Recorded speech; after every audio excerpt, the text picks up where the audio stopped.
इस वक्त मौजूद है जिला त्राल में, जहां पे एक आजाद उम्मीदवार इस इलेक्शन को इंडिपेंडेंटली लड़ रहे हैं, जो कि इससे पहले एनसी से वाबस्ता था और एनसी का हाथ छोड़कर वो इस इलेक्शन को जिला त्राल में इंडिपेंडेंटली लड़ रहे हैं। आइए बातचीत करते हैं और ये वजूहत जानते हैं आखिर इस इलेक्शन को वो क्यों इंडिपेंडेंटली लड़ रहे हैं। सर बहुत बहुत शुक्रिया, आपने कीमती वक्त हमें दिया। आपसे जानना चाहेंगे कि सबसे पहले आपका जो है पॉलिटिकल सिनेरियो आपको सब कुछ मालूम है और काफी सालों के बाद इलेक्शन हो रहे हैं, आपको लगता है कि लोग जो है अब खुश हो रहे हैं क्योंकि उनको यही चाहिए था, यही मौके की इंतजारी थी कि कब हमें मौका मिलेगा कि हम अपने रिप्रेजेंटेटिव को चुनें। आप किस नजरिए से देख रहे हैं इसको? बिल्कुल सही। आपको पता है कि लोगों के इतने मसाइल, कब से इलेक्शन नहीं हो रहे, 10-15 साल से यहाँ इलेक्शंस नहीं हुए, तो लोगों के इतने मसाइल है कहने की बात नहीं है। लोग मुसीबतों से घिरे हुए हैं। तो ये इलेक्शन को आपने अभी हाल ही में पार्लियामेंट में देखा, त्राल में 2-4-5% वोट पड़ते थे पहले, इस बार 40% पड़ा पार्लियामेंट में। मुझे उम्मीद है 60-70 इवन 80% वोट इस टाइम असेंबली में पड़ेगा, कि लोगों में जोश है और लोगों को पता है अगर हम अपना नुमाइंदा चुनेंगे तो हमें जितने भी मसाइल है उनमें वो जरूर हमारी मदद करेंगे।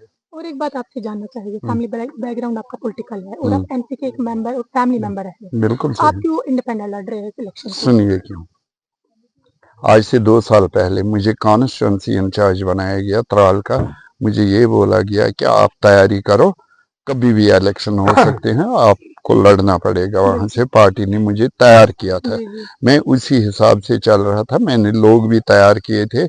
यही वजह है कि हमने पार्लियामेंट इलेक्शन में 8,000 की लीड दी त्राल ने। त्राल बिल्कुल यूनाइटेड था इस टाइम नेशनल मैंडेट के लिए। कुछ अलायंस हुई, पार्टी की भी मजबूरियां होती है, उनको बोला कि ये सीट आपको अकलियतों को देनी है, तो उनको ये सीट छोड़नी पड़ी। तो मैंने फैसला किया कि मैं नहीं उठूंगा इलेक्शन में। मैं घर आके, वहाँ लोग जमा थे, तो नेशनल कॉन्फ्रेंस के तमाम ब्लॉक प्रेसिडेंट्स और हल्का सदूर साहिबान और कुछ चीदा लोग त्राल के खड़े थे वहाँ। मैंने उनको क्लियर कट बोला कि मैं नहीं उठ रहा हूँ, ना मुझ में उतनी हिम्मत है, ना मुझे वैसे माली पोजीशन है, माली हालात है कि मैं इलेक्शन में खड़ा हो जाऊं, और मैं कम से कम नेशनल के अगेंस्ट में नहीं उठूंगा अगर उनका फैसला ये है। मैं उन्होंने बोला नहीं, त्राल को हम गलत हाथों में नहीं जाने देंगे, क्योंकि हम यहाँ के बुजुर्ग हैं, हमें देखना है त्राल किसको देंगे हम। आपको उठना पड़ेगा, आपको पैसे की प्रॉब्लम है, हम पैसा भी देंगे, हम खून भी अपना देंगे, लेकिन आपको उठना पड़ेगा।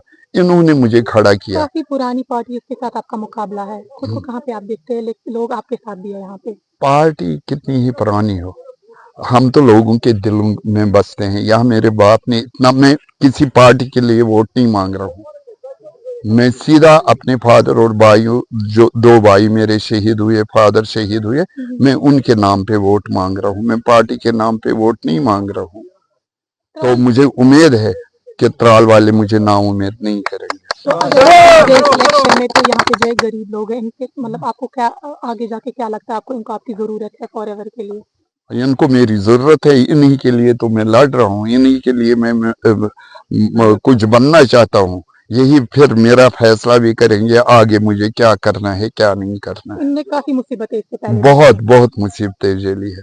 त्राल में तकरीबन हमारे 40 वर्कर शहीद हुए, मेरे बाप मेरे भाइयों के अलावा 40 वर्कर हमारे शहीद हुए इस मिलिटेंसी में।